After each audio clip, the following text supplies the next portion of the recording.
Monsieur le ministre en charge des collectivités territoriales, Monsieur le ministre, chers collègues, je voudrais profiter de cette occasion pour présenter mes vœux de bonne et heureuse année à l'endroit donc des professionnels de la presse.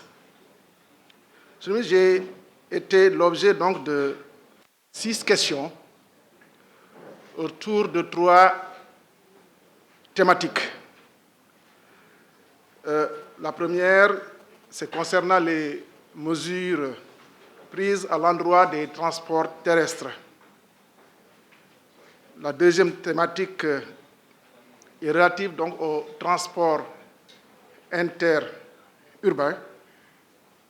Et le troisième point concernant les frontières terrestres.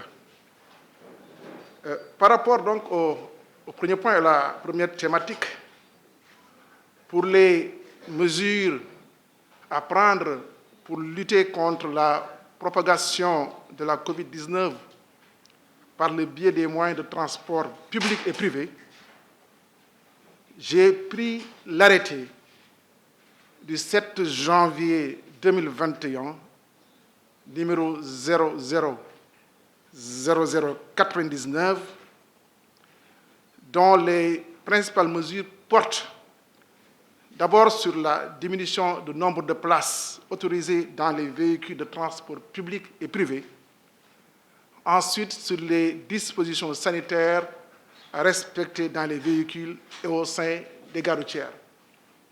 Je rappelle que ces mesures ont été prises de concert avec les acteurs du transport en tenant compte des impératifs non seulement sanitaires, mais aussi des impératifs économiques, puisqu'il ne faudrait pas que ces transporteurs fonctionnent à perte. Les dites mesures portent principalement par rapport aux autobus urbains de 12 mètres, c'est-à-dire les autobus standards exploités par Dakar Demdict. Un maximum de 80 places sur 110 places disponibles seront occupées par les voyageurs. 80 sur 110. Par rapport aux minibus urbains exploités par l'Association de financement des transports urbains de Dakar, AFTU, un maximum de 40 places, non compris le personnel de bord, sur 50 places disponibles. Vous aurez remarqué que ces 2 types de transports sont délestés de 30% de leur capacité maximale. Dans les autocars et minicars, Ndiaga Ndiaye, Carapit, toutes les places debout sont interdites. Plus de places debout au niveau de ces moyens de transport. Le port correct du masque est obligatoire pour toutes les personnes à bord des véhicules de transport public et privé de voyageurs dès que leur nombre est supérieur à 1.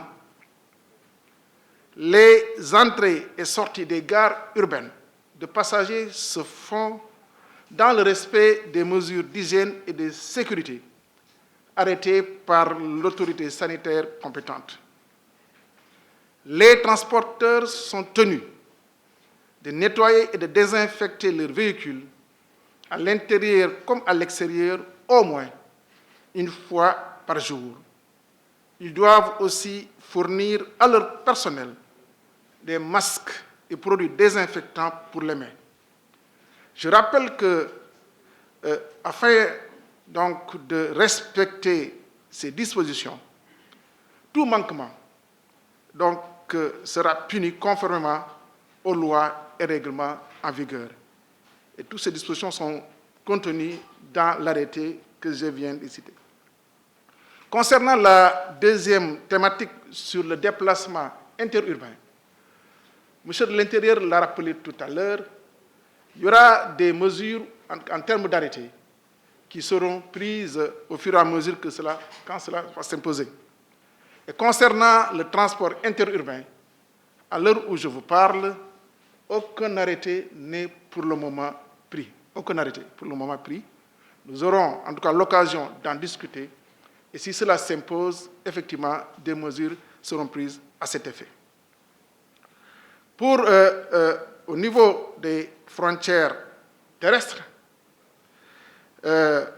alors la fermeture des frontières terrestres n'est pas donc la compétence du ministre des Infrastructures. Je vous informe que l'aéroport n'est pas fermé. Aucune frontière terrestre aussi n'est pour le moment fermée. Et c'est des questions certainement qui seront agrégées si toutefois cela le nécessite.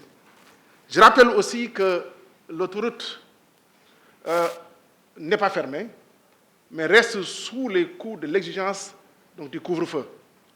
Les déplacements vers l'aéroport ou de l'aéroport nécessitent donc la justification pendant les heures donc, de couvre-feu. Voilà en gros les questions, donc mes réponses par rapport aux questions qui m'ont été adressées. Et je m'en vais vous en faire l'économie en wolof.